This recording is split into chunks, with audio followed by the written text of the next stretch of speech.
'Twas the night before Christmas, when all through the house not a creature was stirring, not even a mouse. The stockings were hung by the chimney with care, in hopes that St. Nicholas soon would be there. The children were nestled all snug in their beds, while visions of sugar plums danced in their heads.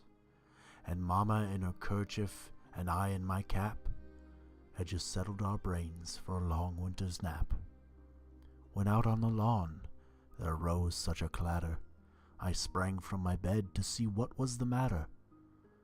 Away to the window I flew like a flash, tore open the shutters and threw up the sash.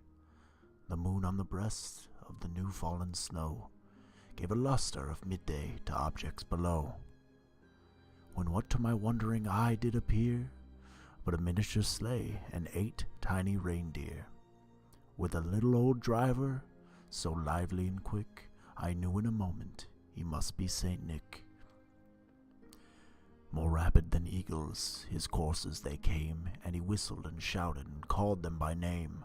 Now Dasher, now Dancer, now Prancer and Vixen, on Comet, on Cupid, on Donner and Blitzen.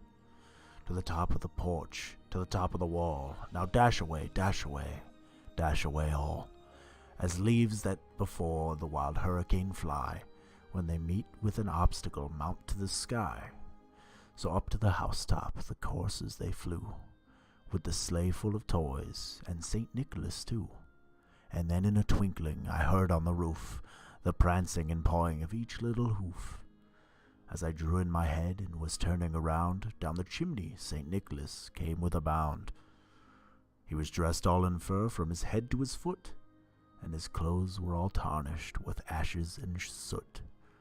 A bundle of toys he had flung on his back, and he looked like a peddler just opening his pack. His eyes, how they twinkled, his dimples, how merry. His cheeks were like roses, his nose like a cherry. His droll little mouth was drawn up like a bow, and the beard on his chin was as white as the snow.